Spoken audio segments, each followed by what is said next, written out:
the various parties. Well, we want to ask now what goes into writing a manifesto and what goes on, what are the negotiations behind closed doors, and what promises do you keep if you get involved in coalition talks? Well, I'm joined by three guests who know the routine very well. Deborah Mattinson was Gordon Brown's pollster when he was Prime Minister and is the founder of Britain Thinks. Rita Clifton is a branding expert and former UK chairman of Interbrand, and Charles Lewington was press secretary to John Major when he was in Number 10. And a very good morning to you all. As I just said there, we heard from the Prime Minister there, no doubt one of the centrepieces of the Conservative Party manifesto. Overall, Deborah, though, I mean, the point is it not, that voters either don't read or don't believe manifestos anymore, do they? Well, certainly they don't read them.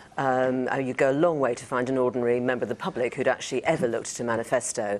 And I think the other thing to say as well is that by the time you get to the manifesto, from the point of view of the public, it's kind of a little bit too late. They've already got fairly settled views of the parties, of the leaders. But they tell us that they're interested in the policies, and they are looking to see what policies, specific policies, that the parties are going to come out with. Their expectations are quite high. They expect to be wooed. And I think what they're looking for is what I often call a symbolic policy, a policy that will symbolise the party's offer and symbolise its vision in a very crisp way. And also a little bit of retail politics too. What's in it for me? Yeah, I mean, Charles, do you think that's what we're hearing and seeing today from the Prime Minister? This is one of the flagship policies the Prime Minister said he always wanted to bring it in, but he was thwarted from doing it by the coalition. Yes, I mean, I think one of the most important elements of the manifesto is actually the launch and the messaging around the manifesto rather than necessarily the content in it. And we've heard from the Prime Minister just now in Cheltenham, it's a more optimistic tone. He's setting out to explain why they have embarked on the long-term economic plan and what it's going to deliver for ordinary people. I think the interesting thing, looking back at 2010, was that actually the Tory manifesto launch was actually quite important in framing the narrative. It was very inclusive, surprisingly inclusive. It talked about the your big invitation to join the government. It was an invitation to join the government. It talked about the big society. A lot of people have criticised it since then, but nevertheless that was quite surprising at the time. So if you can get it right, you can frame the narrative in the right way for the campaign. And it's one of the narratives, one of the main narratives, Rita, that all the parties got to prove. One of the big issues is not an economic one, that we are on your side. Yes, because reflecting my values is a very important part of why people vote for which party. But I mean, what we're seeing and will see is an absolute rash of sort of supermarket special offers coming out of all the parties. You know, free this, guaranteed this, and so on. And a bit like in the supermarket wars, you have something called dynamic stagnation, which is basically people spend a lot of effort and money on throwing special offers at people, and nothing very much happens in terms of market share. And that's what we're very likely to see. We'll also like to see a lot of blends of better, fairer, future together, all that kind of stuff. And it all just about blurs into each other. Really, the die is pretty much cast. I mean, is everyone going to be a bit cynical about all that? Or would you say, if you were advising anyone, don't you, maybe on writing any of their manifestos, leave words out like that because people don't believe them? Well, it just gives a nice warm bath, isn't it? Nice warm bath context. You can do really good eye-catching policies, even at this last minute, because you're trying to catch the marginal purchaser or the marginal voter. And sometimes some of these really quite eye-catching policies can do that and just put people over the line. And frankly, this is a race for last-minute votes, because people have more or less made up their mind, apart from a pretty small minority. The undecideds with the polls so close. But let me explore that issue of once bitten, twice shy. The idea after 2010, we hadn't had a coalition for many, many decades.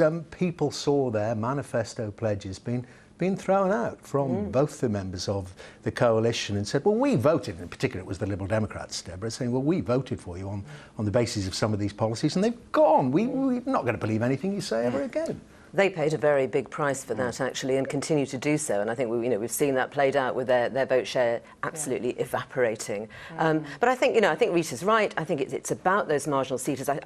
Marginal voters. I think there are more of them than you think, though. I mean, something like 51% of us say that we've decided how we're going to vote at the moment. That's an awful lot of people that haven't decided or are not absolutely certain in how they're going to vote. And so it's a lot to play for. But in the end, I think it is about finding these policies. I think that matters much more than the theme, because, you know, in the end, there are only two possible themes: as steady as we go, or time for a change. But it's one or the other. That's it. Exactly. The age-old conundrum. But it is within the manifestos, Charles. Do things have to be boiled down to these, 5 pledges we've got from Labour? These are where the red lines lie. People like me have already started doing it, with the politicians saying, OK, this is going to be in your manifesto, but which is non-negotiable?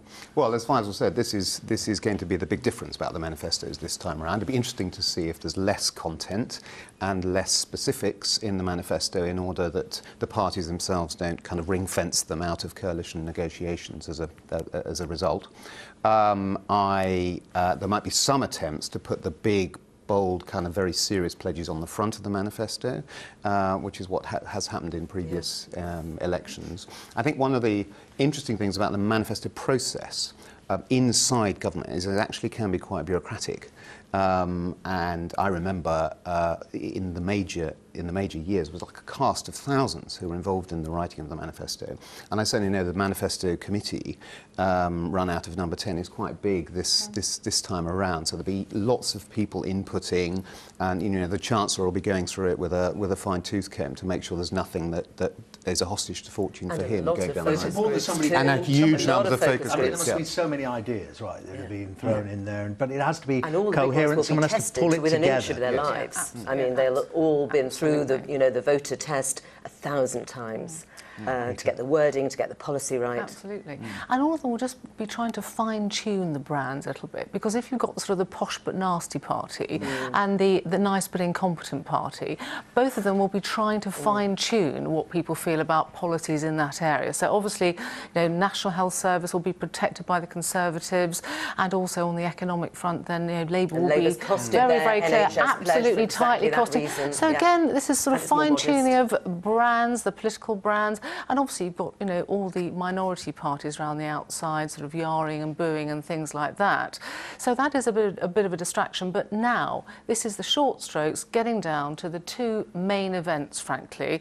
I guess there is quite a big main event as well going on north of the border, though, which is also rather dramatic. That's very new and fresh and quite exciting for voters as well, actually. The other thing about manifesto presentation is not so much the text in the manifesto, but what the politicians say around the manifesto. So actually, going back to 2010, the Tories did talk about the need to reform the National Health Service, but it's Cameron's remarks about the fact that there will be no top-down reorganisation of the National Health Service, which was actually made in advance of the manifesto, which has been held against him and the Tories over the last 5 years.